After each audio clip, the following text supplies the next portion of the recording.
오늘도 우리 예배를 받으실 주님께 찬양의 박수를 올려드리겠습니다.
주님께 영광과 찬양의 박수를 올려드립니다.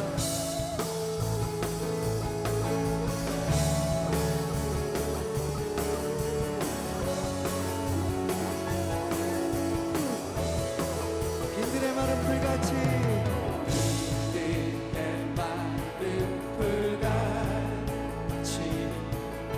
시들은 나의 영혼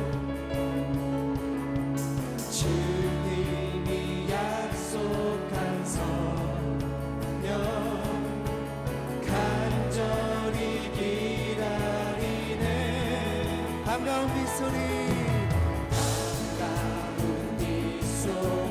들려 산천이 춤을 추네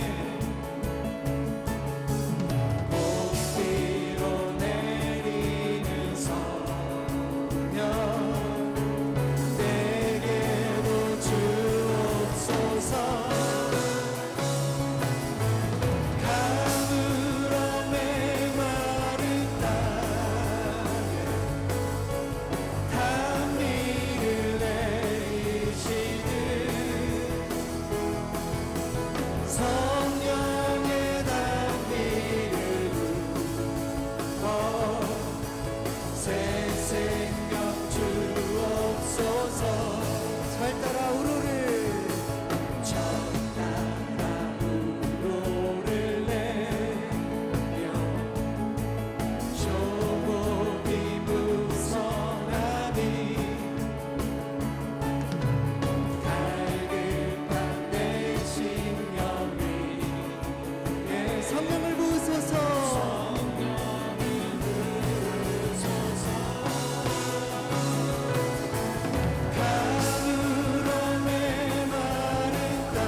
박수 치면서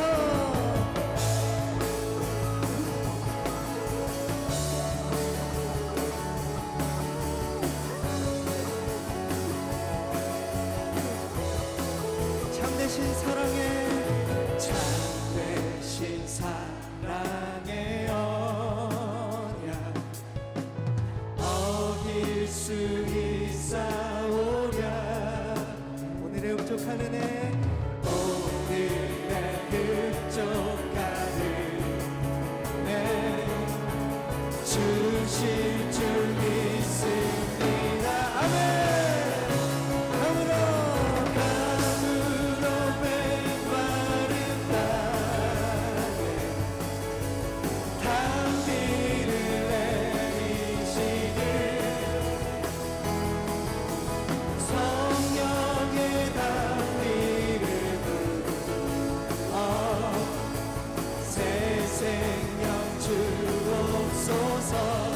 이 기쁜 소식을 온 세상 전하세. 그동안 고통을 당한 자에게 주 믿는 성도들 다 전할 소식을. 성령이 오셨네. 우리 한 번 더 이 기쁜 소식을 온 세상 전하세. 그동안 고통을 당한 자에게 주 믿는 성도들 다 전할 소식. 성령이 오셨네. 성령이 오셨네.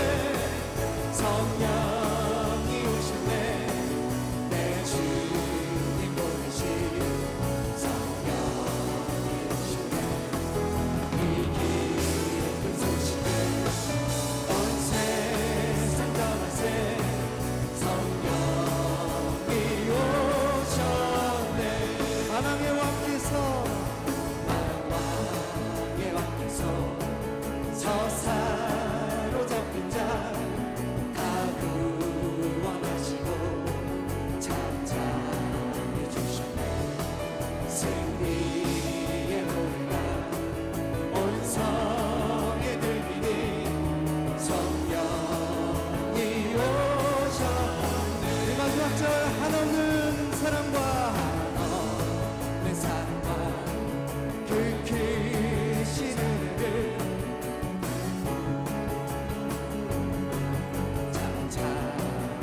승리의 노래가 온 성에 들리니 성령이 오셨네. 성령이 오셨네. 성령이 오셨네. 성령이 오셨네. 내 주님 보내신 성령이 오셨네. 이 기쁜 소식을 온 세상 전하세. 성령이 오셨네.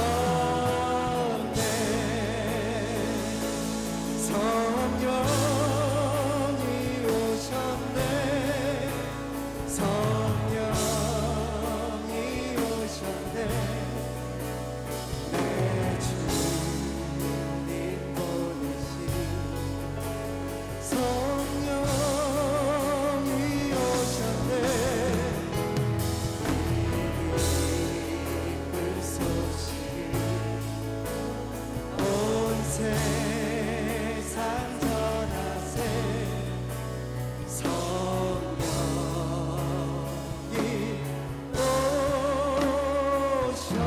오셨네. 할렐루야.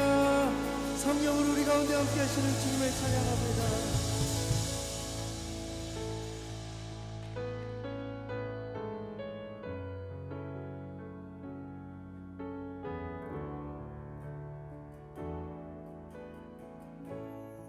주님 다시 오실 때까지 주님 다시 오실 때까지 나는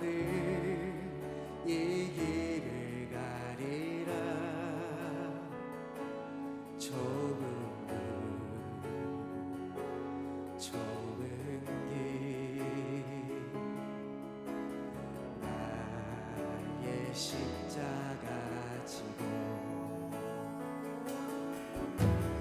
나의 가는 이 길 끝에서 나는 주님을 보리라.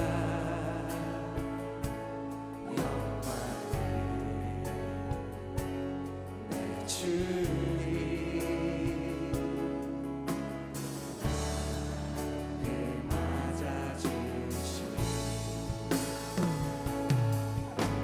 주님 다시 오실 때까지 나는 일어나 달려가리라. 주의 영광 온땅 덮을 때 나는 일어나 노래하리. 내 사모하는 주님 온 세상 구주시라. 내 사모하는 주님 영광의 왕이시라. 주님 다시 오실 때까지 주님 다시 오실 때까지 나는 일어나 달려가리라. 주의 영광 온땅 덮을 때 나는 일어나 노래하리. 내 사모하는 주님 온 세상 구주시라. 내 사모하는 주님 영광의 왕이시라.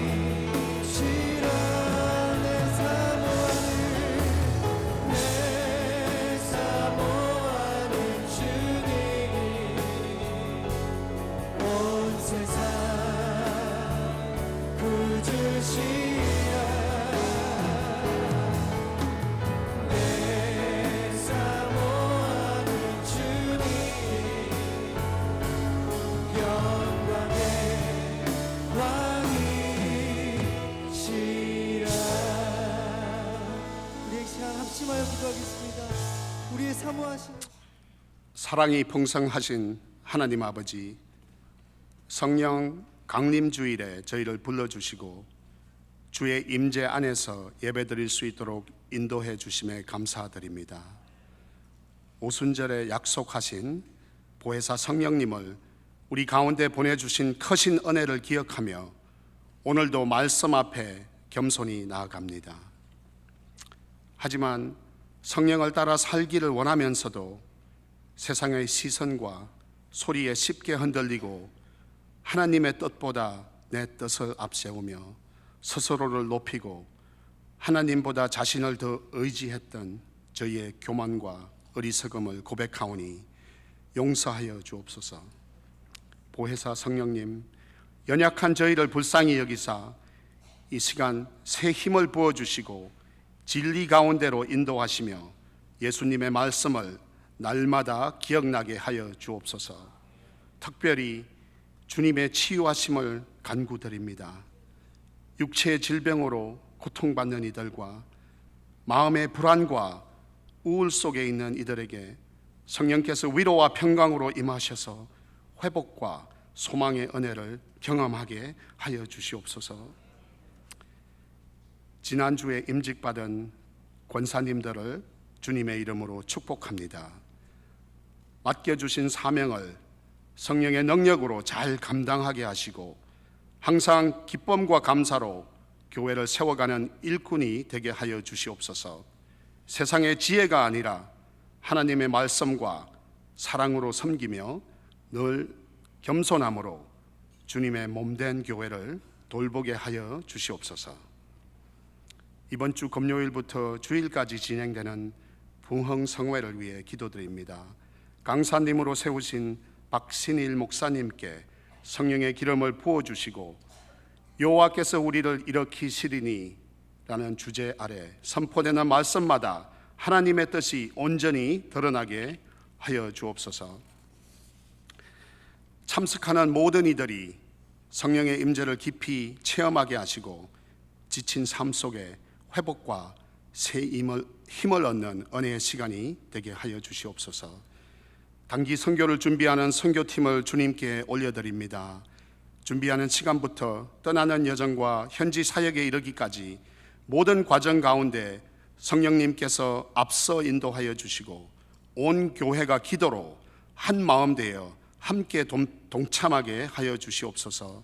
또한 선교지에서 수고하시는 선교사님들을 기억해 주시고 그들의 사역 위에 늘 주님의 은혜와 보호하심이 함께하게 하옵소서.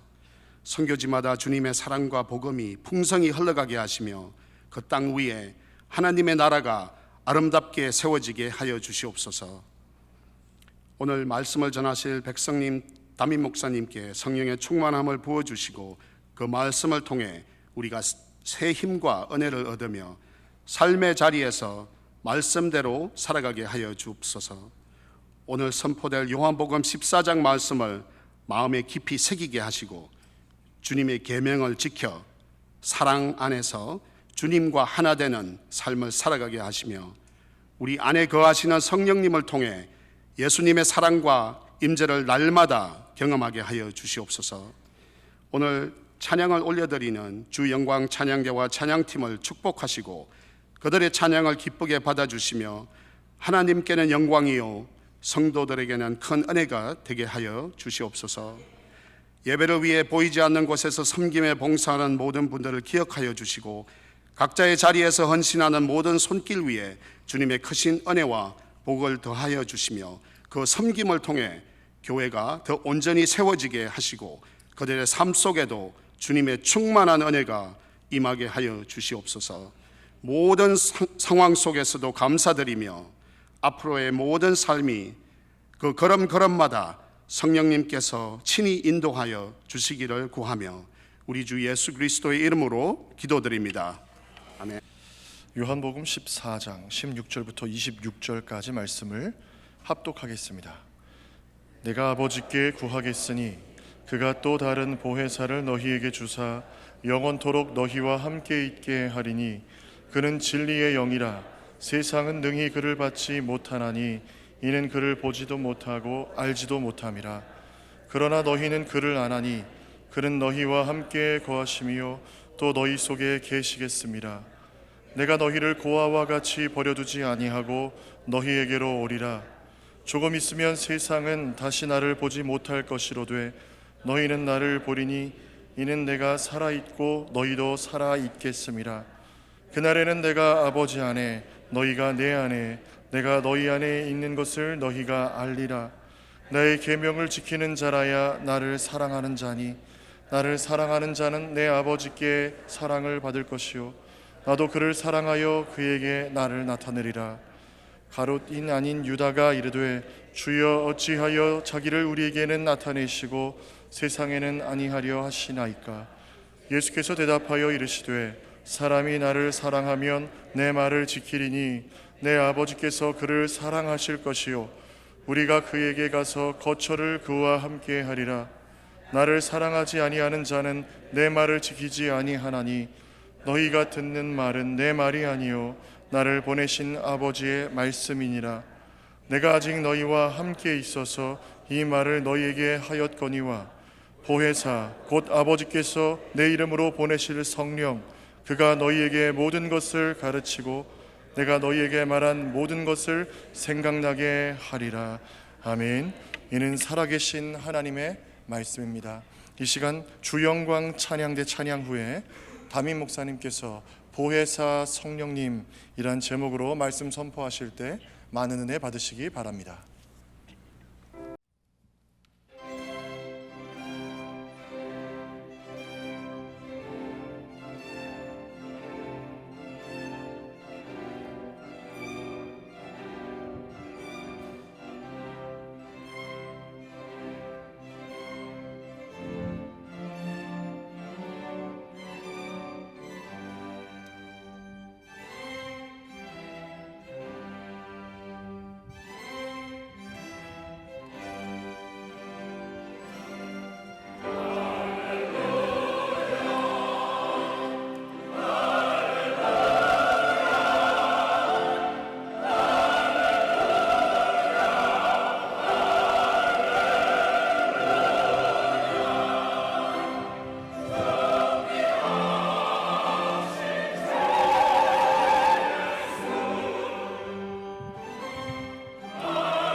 할렐루야.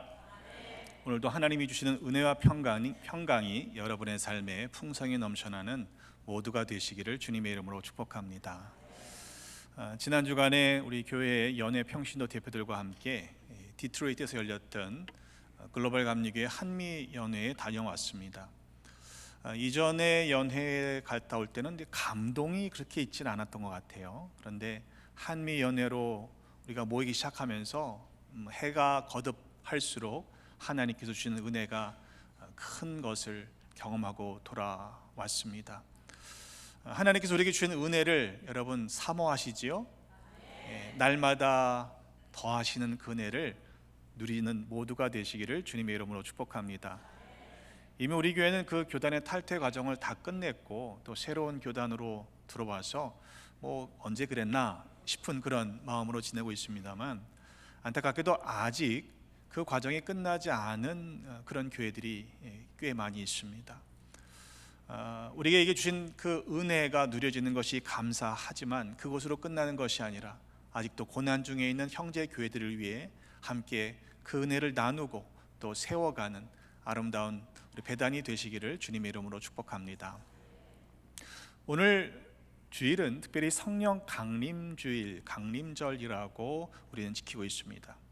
오순절 다락방에 모였던 제자들 가운데 성령께서 강림하셔서 그들로 하여금 성령 충만케 하시고 성령의 말하게 하심을 따라 다른 언어로 말함으로 말미암아 주의 복음이 담대히 선포되었던 그 사건을 기억하기 위함입니다. 그런데 이것은 단순히 어떤 그 제자들의 성령 체험의 사건만을 의미하는 것이 아니라 바로 교회가 세워지는 분기점이 되는 역사적인 그런 타이밍이었습니다. 때문에 성령 강림절은 교회의 생일이라고 말할 수 있을 것입니다. 예수님께서 잡히시던 때 제자들은 흩어졌죠. 십자가에서 죽으실 때에도 그와 함께했던 제자는 요한밖에는 없었습니다. 그렇게 소심하고 두려움에 떨던 제자들이 어떻게 되었습니까? 성령 체험을 하고 나니까 담대한 사람으로 변화된 것이죠. 더 이상 핍박과 고난을 두려워하지 않고 예수는 그리스도이심을, 부활하신 주님을 증거하는 증인의 삶을 살게 될 수 있었던 이유는 바로 성령을 체험했기 때문입니다. 예수님께서도 승천하시기 직전에 말씀하셨죠. 사도행전 1장 8절에 보면 오직 성령이 너에게 임하시면 너희가 권능을 받고 예루살렘과 온 유대와 사마리아와 땅끝까지 이르러 내 증인이 되리라 말씀하셨습니다. 여러분 믿으시지요? 여러분 성령을 받으셨습니까? 어디까지 가셨습니까? 우리가 성령을 받았다면 예루살렘은 벗어나야 되지 않아요? 온 유대까지 이르셨습니까? 아니면 유대인들에게 이 사마리아는요, 상종하기 싫은 인생들이거든요.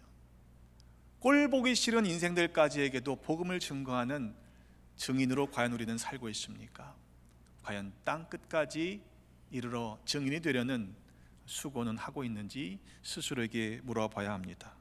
왜냐하면 우리가 땅끝까지 복음을 증거하는 증인으로 살지 않는다면 어쩌면 우리는 성령을 받지 못했다는 말이 될 수도 있기 때문입니다. 성령 충만이라는 것도 마찬가지라고 저는 생각합니다. 성령 충만으로 인해 가슴이 뜨거워지고 불같은 성령을 받아서 은혜를 누리는 것으로 충분하지 않습니다. 왜 성령을 충만케 하시느냐? 분명한 목적이 있다는 사실을 알아야 합니다. 하나님께서 우리로 하여금 성령의 임재를 경험하게 하시고 성령 충만함으로 가슴을 뜨겁게 하시는 이유는 그것으로 끝이 아니라 분명히 그 이후에 어떤 것을 위해서 우리를 뜨겁게 하시는 것이라는 말씀입니다. 성령 체험과 성령 충만의 사건 이후에 따라 나오는 여러분 말씀들을 기억해 보세요. 그것은 하나님의 말씀이 선포된 것과 연결되어 있습니다. 또한 하나님의 계획하신 일을 성령 충만함으로 순종하는 자들을 통해서 이루시는 그 역사를 이루시기 위해 성령 충만케 하신다는 것을 우리는 기억해야 합니다. 사도행전 2장 8절의 말씀에 보니까 그들이 다 성령의 충만함을 받고 성령의 말하게 하심을 따라 우리의 입술조차도, 우리의 혀조차도 내 맘대로 하는 것이 아니라 성령 충만하게 되면 성령의 말하게 하심을 따라 말하게 된다는 거예요. 그것이 방언입니다. 그것이 다른 언어로 말함으로 말미암아 각자에게 들려야 할 하나님의 말씀, 예수 그리스도께서 부활하신 우리의 구세주가 되신다는 사실을 증언하는 그 말씀이 들려지도록 하시기 위해서 성령을 주신 것이라는 말씀입니다. 사도행전 4장 31절에도 빌기를 다함에 모인 곳이 진동하더니 무리가 다 성령의 충만함을 받아 성령이 충만하여 하나님의 말씀을 담대하게 전했다고 말씀합니다. 성령 충만하지 않으면 하나님의 말씀을 담대하게 선포할 수 없는 상황이었기 때문이죠. 사도행전 11장 24절에도 보면 바나바를 소개할 때 바나바는 착한 사람이요 성령과 믿음이 충만한 사람이다, 그걸로 끝나질 않았어요. 이에 믿음과 성령이 충만한 사람이었기 때문에 이에 큰 무리가 죽게 더하여졌다라고 했습니다. 또한 예수님도 누가복음 4장 1절에 보면 공생애를 시작하실 때 성령의 충만함을 입으셨어요. 요단강에서 돌아오사 광야에서 40일 동안 성령에게 이끌리시면서 시험을 받으셨다라고 누가복음은 기록하고 있습니다. 때문에 우리가 성령 충만해야 할 이유는 성령 충만 그 자체의 목적이 있는 것이 아니라 성령 충만을 통해서 하나님께서 맡겨진 그 일들을 감당하기 위한 것이라는 사실을 알아야 하는 것이죠. 에베소서 5장 15절로부터의 말씀에도 보면 그런즉 너희가 어떻게 행해야 할 것인지를 자세히 주의하여 지혜 없는 자 같이 하지 말고 오직 지혜 있는 자 같이 하여 세월을 아끼라. 때가 악하니라. 그러므로 어리석은 자가 되지 말고 오직 주의 뜻이 무엇인가 분별하라. 이해하라. 술 취하지 말라. 이는 방탕한 것이니 오직 성령의 충만함을 받으라고 말씀하고 있어요. 그러니까 성령 충만함으로 그것으로의 끝이 아니라, 그것이 자체가 목적이 아니라 주의 뜻을 분별하고 이 악한 시대에 어떻게 주의 뜻대로 살아가야 할지를 이해하는 것이 성령 충만의 목적이라는 것이죠. 왜 성령 충만해야 합니까? 오늘 말씀의 근거로 본다면 성령님은 진리의 영이시기 때문에 그렇습니다. 믿으십니까? 성령님은 진리세요. 그는 진리의 영이라 세상은 능히 그를 받지 못하나니 이는 그를 보지도 못하고 알지도 못함이라고 말씀했습니다. 요한복음 15장 26절에도 내가 아버지께로부터 너에게 보낼 보혜사 곧 아버지께로부터 나오시는 진리의 성령이 오실 때 그가 나를 증언하신다 말씀하고 있고요. 요한복음 16장 13절에 그러나 진리의 성령이 오시면 그가 너희를 모든 진리 가운데로 인도하실 것이라고 말씀합니다. 또 우리가 믿는 진리는 누구세요? 예수님께서 스스로 밝히셨듯이 내가 곧 길이요 진리요 생명이다. 진리의 영이 오시면 우리로 하여금 진리 가운데로 인도하시는 것인데 그 진리가 누구이시냐? 바로 예수 그리스도이시다라는 말씀입니다. 우리가 주님께로 더 가까이 나갈 수 있는 이유가 무엇입니까? 이미 성령께서 우리 안에 역사하고 계시다는 말씀이 되겠죠. 고린도전서 12장 3절에도 보면 그러므로 내가 너에게 알리노니 하나님의 영으로 말하는 자는 누구든지 예수를 저주할 자라 하지 아니하고 또 성령으로 아니하고는 누구든지 예수를 주시라 할 수 없다고 했습니다. 때문에 적어도 우리가 예수를 나의 구주, 나를 구원해 주신 주님으로 믿고 영접하고 고백할 수 있다고 하는 것은 이미 내 안에 성령께서 내주하시고 역사하신다는 증거가 됩니다. 믿으십니까? 내가 귀로 듣고 머릿속으로 판단해서 아멘 해야지 되는 게 아니라는 거예요. 때문에 성령 충만한 사람은 진리의 영이신 성령의 인도하심을 따라 살아감으로 말미암아 전적으로 순종하게 되는 삶을 살게 되는 것이죠. 때문에 성령 충만이라는 것과 이 전적인 순종, 온전한 순종은 이게 불가분의 관계가 아니에요. 뗄 수가 없는 관계입니다. 성령 충만한 사람은 온전하게 순종하게 되어 있고 온전하게 순종하는 사람은 곧 성령 충만한 사람이라는 것입니다. 여러분, 성령 충만한 사람 하나님의 일꾼 되시기를 주님의 이름으로 축복합니다. 나는 스스로 뜨거워서 성령 충만한 것 같은데 하나님의 말씀에 순종하지 못하고 있다면 그건 성령 충만이 실은 아닙니다. 여러분, 이것은 우리의 노력과 결단으로만 되어지질 않아요. 성령님을 믿어야만 가능합니다. 성령님을 믿고 인도하심을 따라 온전히 한 걸음 한 걸음 나아가다 보면 우리를 진리신 주님께로 인도하시는 성령님의 그 크신 은혜를 경험하게 될 줄로 믿습니다. 집에서 뭔가를 찾을 때 잘 나타나지 않으면 여러분은 누구를 찾으십니까? 여보 찾잖아요, 그죠? 애들은 엄마 찾습니다. 아빠를 안 찾아요. 이상하죠? 애들이 아빠를 찾는 때가 있습니다. 아빠, 엄마 어디 있어? 찾는데요. 근데 여러분, 우리가 찾고 구하는 분이 누구세요? 우리가 모를 때, 우리가 찾아도 찾을 수 없을 때 여러분은 과연 두드리는 대상은 누구입니까? 여러분, 성령님을 구하십시다. 왜냐하면 성령님은 우리를 도우시는 분이시기 때문에 그래요. 오늘 말씀에 보혜사라고 말씀하고 있습니다. 이 원어를 보면요, 곁으로 불러와서 우리를 돕는 자라는 원어의 의미가 있습니다. 성령께서 우리 곁에 오셔서 우리를 돕는 자라고 말씀하고 있는 거예요. 공동 번역은 이 원어를 협조자, 영어 성경은 comforter, helper 내지는 counselor라고 바꾸고 있어요. 우리를 도와주시고 우리에게 조언해 주시고 우리를 때로 변호해 주시는 그런 좋으신 분이 성령 하나님이시라는 거예요. 그런데 말씀해 보니까 내가 아버지께 구하겠으니 그가 또 다른 보혜사를 너에게 주사, 이렇게 말씀하고 있거든요. 그 말은 또 다른 보혜사니까 이미 보혜사가 있다는 말씀이죠. 사실 이 원어를 보면 요한 1서의 말씀에 예수님께서 우리의 대언자가 되신다는 말씀이 있습니다. 그런데 우리말로는 대언자로 번역되어 있습니다만 원어는 같은 단어, 보혜사를 가리키는 단어와 동일한 단어를 쓰고 있어요. 그 말은 예수님도 우리 성령님도 우리 곁에 오셔서 우리를 돕는 자 가운데 계신다는 말씀이겠죠. 여러분, 세상에서 우리를 지원해 주는 어떤 든든한 능력 있는 변호사나 내지는 카운셀러나 우리에게 돕는 자가 있으면 마음이 든든해지지 않습니까?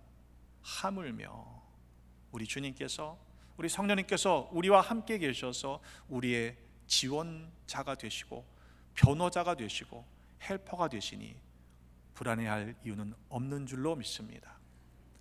염려 가운데 있으신 분이 있습니까? 여러분, 구하세요. 성령님께 물으세요. 우리에게 기도할 수 있는 은혜를 주시지 않았습니까? 기도하셔야 됩니다.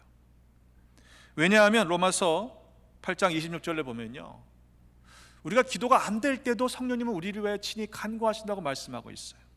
이와 같이 성령도 우리의 연약함을 도우시나니 우리는 마땅히 기도할 바를 알지 못하나 오직 성령이 말할 수 없는 탄식으로 우리를 위하여 친히 간구하신다고 말씀하고 있습니다. 왜입니까? 마음을 살피시는 이가 성령의 생각을 아시기 때문인데 이는 성령이 하나님의 뜻대로 성도를 위하여 간구하시기 때문이라는 말씀이에요. 여러분, 기도의 문이 막힐 때가 있잖아요. 너무도 황망한 가운데 우리가 어떻게 해야 할지를 모르는 그런 갑갑한 상황이 될 때 때로는 기도가 막힐 때가 있어요. 여러분, 기도가 막히면 어떻게 되는 거예요? 영적으로 죽는 거예요. 그렇죠? 여러분, 우리의 숨구멍을 뭐라고 그래요? 기도라고 그러죠. 숨구멍이 막히면 죽는 거예요. 예, 그렇잖아요. 영적으로 우리의 숨구멍이 막히면 죽는 거예요. 그걸 알기 때문에 사단은 뭐예요? 우리를 하여금 기도를 멈추게 하는 겁니다. 어떻게든 나와서 기도하십시다. 하나님 앞에 나와 기도하고 부르짖는 기도를 하나님께서 들어응답하시기 때문입니다. 때로 우리가 기도의 문이 막혔을 때조차도 성령께서 탄식하시며 우리를 위해 친히 간구해 주십니다. 믿으십니까? 기도를 멈추지 말아야 할 이유입니다. 왜냐하면 고린도전서 2장 10절에 보니까 성령은 모든 것, 하나님의 깊은 것까지도 통달하시는 분이시기 때문이라고 말씀합니다. 하나님의 모든 것들을 아시는 성령께서 친히 간구해 주시니 여러분, 이보다 더 큰 은혜가 어디에 있겠습니까? 그런데 오늘 말씀해 보니까 보혜사 성령님께서 우리와 영원히 함께 있게 하신다고 약속하셨어요. 할렐루야. 우리를 도우시는 분이 왔다 갔다 하시는 분이 아니라는 거예요. 요한복음 16장 17절 하반절에도 보니까 그러나 너희는 그를 아나니 그는 너희와 함께 거하시며 또 너희 속에 계시겠습니다. 영원토록 우리와 함께 계시는 성령께서 우리의 도움이 되시고 우리의 변호자가 되어주신다는 사실을 믿으시기를 주님의 이름으로 축복합니다. 그럼 어떻게 하셔야 돼요? 성령님을 의지하셔야 되죠. 성령님께 도움을 구하셔야 되죠. 우리의 현실적인 문제는 정말로 주신 그 약속의 말씀을 우리의 삶에서 경험하기 위해서는요, 우리가 성령님이 거하실 만한 거룩한 처소로 날마다 그렇게 살아가야 한다는 사실이에요. 왜냐하면 하나님은 거룩하신 분이시기 때문에 거룩하신 하나님께서 부정한 죄로 덮여 있는 인생 가운데 함께 거하실 수 없기 때문입니다. 다윗이 어떤 사람이었습니까? 아주 용맹스러운 사람이었죠. 어렸을 때부터 다윗을 향해 담대하게 돌진하여 한 방에 그를 무너뜨렸던 담대한 사람이었습니다. 그런데 그가 나중에 왕이 되고 나서 범죄함으로 바세바를 취하고 우리아를 죽이고 난 이후에 하나님 앞에 벌벌 떱니다. 그가 노래했던 시편의 고백을 기억해 보십시오. 시편 51편 11절에 나를 주 앞에서 쫓아내지 마시고 주의 성령을 내게서 거두지 말아 주십시오. 하나님 앞에서 쫓겨난다는 것이 얼마나 두려운 일인지, 성령을 거두시는 일이 얼마나 두려운 일인지 그는 이미 경험했기 때문에 그래요. 그의 앞선 왕 사울 왕이 그랬잖아요. 여호와의 영이 사울에게서 떠나고 여호와께서 부르시는 악령이 그를 번뇌하게 했다고 그랬습니다. 성령께서 우리의 삶을 주장하시면 우리는 세상이 경험할 수 없는 평안을 누리게 될 줄로 믿습니다. 반면에 그걸 뺏는 존재가 있어요. 하나님의 영, 진리의 영, 성령의 역사심이 있는가 하면 그 일을 반대하는 다른 영, 우리를 회방하는 미혹의 영, 우리를 죽게 하는 악령도 있다는 것을 우리는 간과해서는 안 될 것입니다. 악령이요, 우리의 삶을 비집고 들어와서 번뇌케 하도록 방치하지 마십시오. 우리의 관계를 깨트리고 교회를 무너뜨리는 어떠한 미혹의 소리에도 귀 기울이지 마십시오. 이것이 살리는 일이냐, 세우는 일이냐, 아니면 무너뜨리는 일이냐, 죽이는 일이냐를 분별하셔야 합니다. 때문에 에베소서 2장 22절에도 너희도 성령 안에서 하나님의 거하실 처소가 되기 위하여 예수 안에서 함께 지어져 가야 한다고 말씀하고 있는 것입니다. 보혜사 성령님께서 우리 안에서 하시는 일은 무엇입니까? 대표적으로는요, 오늘 말씀해 보니까 아버지께서 내 이름으로 보내실 성령, 그가 너에게 모든 것을 가르치신다고 말씀하고 있어요. 모든 것을. 믿으십니까? 그러면 모든 것을 가르치시는 성령님께 물으셔야 돼요? 안 물으셔야 돼요? 물어보시기를 주님의 이름으로 부탁을 드립니다. 물으세요. 구하세요. 기도하세요. 성경을 읽다 보면 아하, 이런 뜻이었구나 라고 깨달아지는 모멘트가 있죠. 없으세요? 성경을 안 읽으세요? 성경을 통독했는데 그 다음번 읽으면요, 이런 말씀이 있었네? 분명히 읽었는데 내가 못 보고 지나쳤던 부분들이 보이잖아요. 그죠? 말씀을 묵상할 때 이게 도대체 무슨 말씀인가 라고 묵상해도 깨달아지지 않던 것이 갑자기 이런 말씀이었구나 라고 영안이 열리고 말씀이 깨달아지는 은혜가 있지 않습니까? 혹시 없으신 분들이 있다면 경험하시기를 주님의 이름으로 축복합니다. 근데 그건요, 갑자기 내 IQ가 높아진 게 아니에요. 성령께서 가르쳐 주시는 사건임을 믿으시기를 바랍니다. 못 보던 것이, 보이지 않던 것이 뭐예요? 보여지는 것이에요. 성령께서 내 눈을 열어주시는 거예요. 성령께서 모든 것을 가르쳐 주신다고 말씀하셨잖아요. 그 말씀이 내 지혜로, 내 지식으로 깨달아지는 것이 아닙니다. 성령께서 말씀하시는 사건이라는 사실을 인정하시기를 바랍니다. 저도 설교를 준비하는 입장이다 보니까 말씀에 대한 어떤 갈급함과 또한 항상 긴장을 갖고 살아갑니다. 그래서 때로는요, 잠을 자면서 꿈을 꾸다가도 말씀이 떠오를 때가 있고 설교문이 막 작성이 될 때가 있어요. 할렐루야.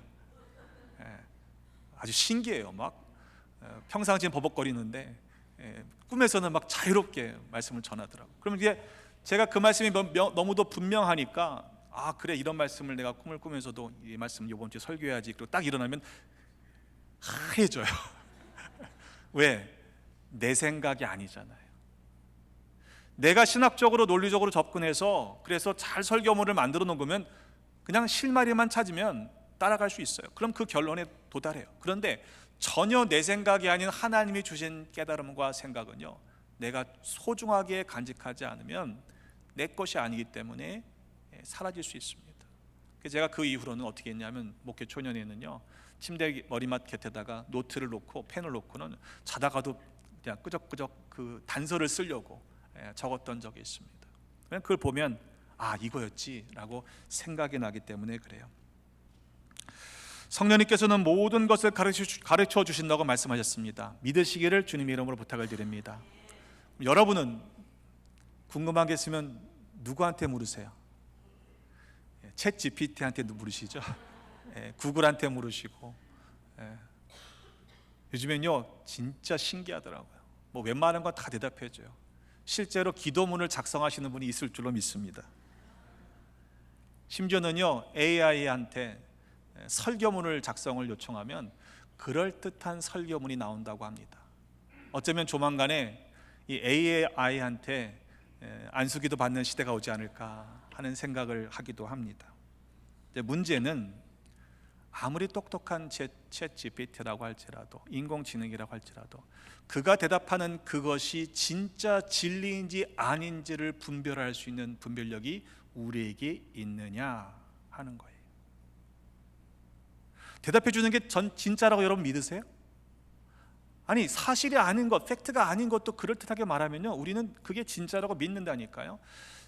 인공지능의 대답은 믿으면서 우리는 왜 성령께서 모든 것을 가르쳐 주실 수 있다는 사실을 믿지 않습니까?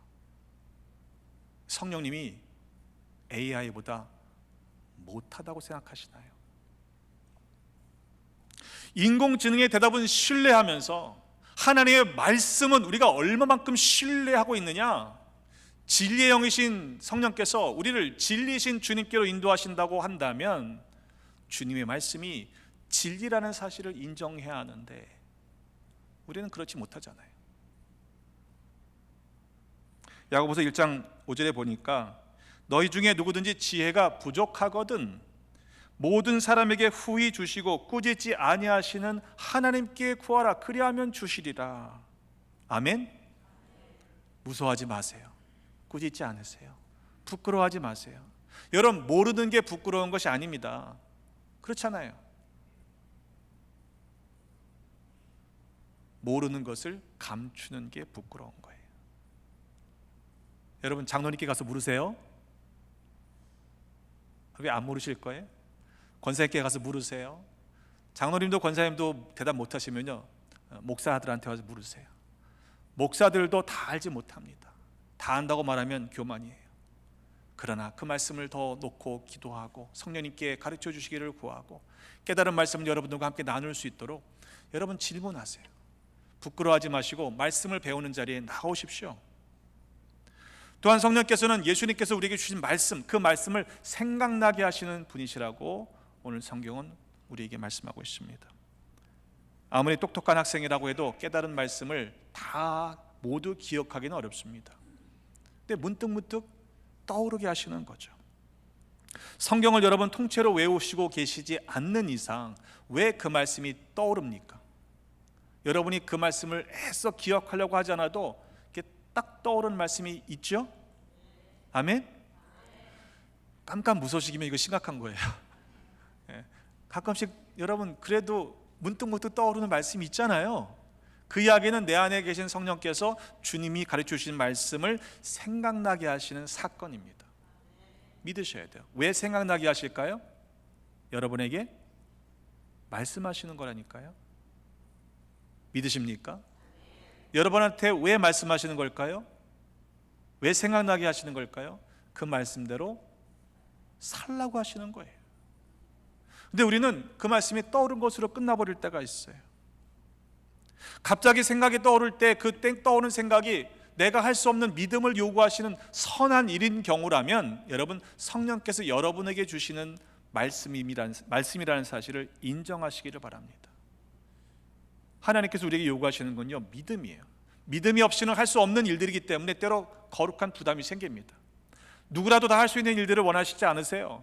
믿음의 사람들을 구하시기 때문에 우리가 부담을 가지고 섬겨야 되는 거예요.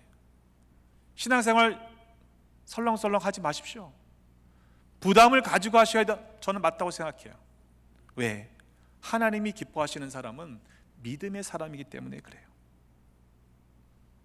갑자기 누군가가 떠올랐어요. 오랫동안 만나지 않고 교제하지 않았던 사람입니다. 그런데 누군가가 떠올랐다면, 기도 가운데 그 마음이 그 사람이 생각이 났다면 하나님께서 주신 마음이에요. 그 사람을 위해 중보하라고 주신 사명이라고 저는 믿습니다. 어떤 말씀이 자꾸 반복해서 생각이 나고 떠오르고, 여길 가도 그 말씀, 저길 가도 그 말씀이 자꾸 내게 반복된다면 내가 그 말씀을 듣지 않고 있기 때문에 하나님께서 잔소리 하시는 거예요. 여러분, 한번 여러분에게 들려지던 그 말씀을 내게 주시는 말씀으로 받아 순종해 보시기를 주님의 이름으로 부탁을 드립니다. 주신 말씀을, 내게 주시는 말씀으로 받고 순종할 때에야만 비로소 왜 말씀하시는지를 알게 돼요. 순종하지 않기 때문에 그 말씀을 하시는 이유를 모르는 거죠. 설교도 마찬가지라고 생각이 듭니다. 설교는 하나님께서 우리 교회 공동체에 주시는 말씀을 설교자인 목사가 받아 여러분에게 선포하는 겁니다. 설교는 설명이나 설득이 아니에요. 하나님의 말씀을 선포할 때 여러분이 그 믿음의 고백을 아멘으로 받을지 안 받을지는 여러분이 선택하는 거죠. 물론 설교자 입장에서 개인의 생각이 조금이라도 끼어들지 않도록 조심해야 합니다. 또 모든 말씀이 다 하나님의 말씀이라고 단정하는 것도 매우 위험할 수 있습니다. 하지만 그럼에도 기본적으로 설교는 하나님의 말씀을 청중에게 선포하는 것입니다. 자, 그러면 선포된 말씀을 여러분이 어떻게 하셔야 돼요? 들으셔야 되죠? 안 들으실 거예요? 설교는 들으라고 선포하는 말씀이라는 거예요. 예전에 목회 초년 때는요, 기도 가운데, 묵상 가운데 갑자기 마음에 울림이 있거나 떠오르는 말씀이 있으면 우리에게 주시는 말씀이라 제가 인정하고 그 본문을 가지고 설교했던 적이 많았습니다. 굉장히 순진했던 때예요. 지금은 그렇게 순진하지 않습니다. 왜냐하면 그게 문제가 되더라고요. 분명히 하나님께서 우리 공동체의 필요로 해서 주신 말씀이라고 제가 고백하고 설교를 했는데 그게 어떤 말씀일까요? 정곡을 찌르는 말씀인 거예요. 그러니까 그걸 믿음으로 받아들일 수 있는 영적인 훈련이 안 돼 있던 상태다 보니까 그거를 개인적인 메시지로, 공격하는 메시지로 받는 분들이 많았습니다. 설교가 너무 직접적이잖아요. 여러분, 그것이 얼마나 은혜라는 사실을 알아야 하는데 그것이 은혜라는 것을 깨닫지 못하는 상태다 보니까 그게 오히려 문제가 되어서 제가 그 성경 본문을, 설교 본문을 정할 때 올해 시작한 것처럼 성서 1과 렉셔너리라고 하는 3년짜리의 성경의 본문이 이미 정해져 있는 그 본문을 따라가는 거예요. 제가 기도하다가 갑자기 떠오른 말씀을 받는 것이 아니고, 설교하는 것이 아니고 우리에게 주어진 말씀의 스케줄에 따라 제가 지금 말씀을 전하고 있는데, 놀라운 건요, 그럼에도 불구하고 각자에게 필요한 말씀이 들려진다는 사실입니다. 왜? 이것은 성령께서 하시는 일이기 때문에 그래요. 그렇게 본문이 정해져 있는 말씀을 가지고 설교를 해도, 혹 어떤 분들은 목사가 내 상황을 어떻게 이렇게 잘 알고 나보고 들으라고 설교하는 거 아니야? 라고 하시는 분들이 아마도 있을 겁니다. 여러분, 설교는 청중에게 들으라고 전하는 하나님의 말씀을 선포하는 행위입니다. 그렇다면 청중은 어떻게 하셔야 돼요? 내게 주시는 말씀을 받으셔야죠. 이 많은 분들 가운데 제가 어느 한 분을 대상으로 설교할까요? 그렇지 않아요. 어떻게 한 사람을 대상으로 설교할 수 있습니까? 그런데 놀라운 것은 전체를 위해서 선포된 말씀이 내게 주시는 말씀으로 들려진다는 것이죠. 그게 은혜입니다. 믿으십니까? 내게 주시는 말씀으로 들려주시는 분들은 감사한금 하셔야 돼요. 그렇잖아요. 하나님이 내게 주시는 말씀이구나. 근데 시험에 들게 되면요, 이게 전혀 다르게 들려요. 시험에 들리면요, 지금 나보고 들으라는 말이야? 여러분, 그거는 영적으로 지금 시험에 들었다는 의미입니다. 혹시 그런 분이 계시다면 여러분 지금 심각하게 여기셔야 돼요. 설교와 설교자와 회중과의 사이에서 역사하시는 분은 저는 성령 하나님이심을 믿습니다. 제가 설교를 1부, 2부, 3부 세 번 주일 설교를 하거든요. 제가 엉뚱한 소리 하지 않으려고 설교문을 풀리 작성을 해요. 30년 설교했으면 제가 원고 없이도 설교할 수 있어요. 그런데 개인적인 생각이나 또 다른 말을 덧붙이지 않으려고 제가 설교문을 벗어나지 않으려고 설교문을 정성스럽게 작성합니다. 근데 놀라운 것은요, 똑같은 동일한 설교문과 같은 목사가 3번을 설교하는데요, 1부, 2부, 3부가 설교가 달라요. 왜냐하면 그 사이에서 역사하시는 성령님의 그 다이내믹은, 역사는 우리가 생각한 것과 다르게 다르게 일하시기 때문이라고 저는 믿습니다. 깨닫게 하시는 분도 성령님이시고 감동하게 하시는 분도 성령님이십니다. 제가 영상 설교에 대해서 그렇게 썩 선호하지 않는 이유가 거기에 있어요.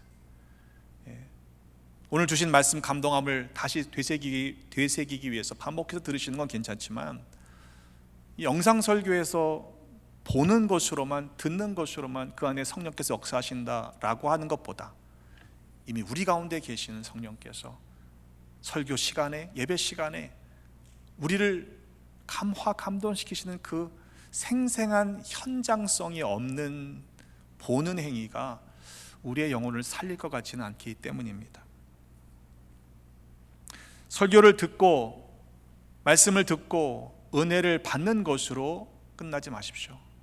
왜 말씀하신다고요? 그 말씀대로 살기를 원하시기 때문에 그렇습니다. 요한복음 14장 23절의 말씀에 사람이 나를 사랑하면 내 말을 지키리니 내 아버지께서 그를 사랑하실 것이요 우리가 그에게 가서 거처를 그와 함께 하리라 말씀하셨습니다. 데살로니가 교회는요, 하나님의 말씀을 받을 때 그 말씀을 사람의 말로 받지 아니하고 하나님의 말씀으로 받았다고 그랬어요. 사도는 그것이 끊임없는 감사의 제목이었습니다. 아니, 하나님의 말씀은 하나님의 말씀으로 받는 게 당연하잖아요. 그런데 그렇지 않은 것이라는 이야기죠. 하나님의 말씀을 선포함에도 불구하고 그것을 사람의 말로 받는 사람들에게는 그 말씀이 역사하지 않는다고 성경은 기록해요. 진실로 그러하도다. 이 말씀이 또한 너희 믿는 자 가운데서 역사하느니라. 아멘. 말씀이 여러분의 삶에서 역사하고 있습니까? 믿음으로 받을 때만 역사하는 거예요. 만약 이 말씀이 나와는 단절된 오래된 구약의 시대, 신약의 시대에 그때 고리타분한 말씀으로만 읽혀지고 있는 분들이 있다면, 여러분, 믿음으로 이 말씀을 살아계신 하나님이 내게 주시는 그 음성으로 들으시기를 주님의 이름으로 축복합니다. 믿음으로, 아멘으로 받을 때만 그 말씀이 내 안에서 살아 역사하기 때문입니다. 어떻게 살아가시겠습니까? 성령님과 동행하며 살아가는 하나님의 사람들 되시기를 주님의 이름으로 축복합니다. 성령께서 모든 것을 가르쳐 주시고 예수님이 주신 말씀을 생각나게 하십니다. 내가 애쓰고 수고하여 열심으로 사는 것으로만 충분하지 않습니다. 성령님의 도우심을 구하십시오. 성령님은 보혜사이십니다. 우리를 돕는 분, 우리에게 카운셀러가 되시고 우리를 변호해 주시는 보혜사 성령님께서 여러분의 삶을 붙잡고 계시고 우리와 동행하고 계십니다. 우리 성령님을 의지함으로 이 한 주간도 넉넉히 이겨내는 믿음의 사람들 되시기를 주님의 이름으로 축복합니다. 기도하겠습니다. 아버지 하나님, 감사합니다. 성령님을 주셔서 우리로 깨닫게 하시고 또 말씀을 가르쳐 주시니 감사합니다. 그러나 여전히 내 생각과 내 고집대로 살려고 굳은 마음으로 살 때가 있음을 회개합니다. 용서하여 주옵소서.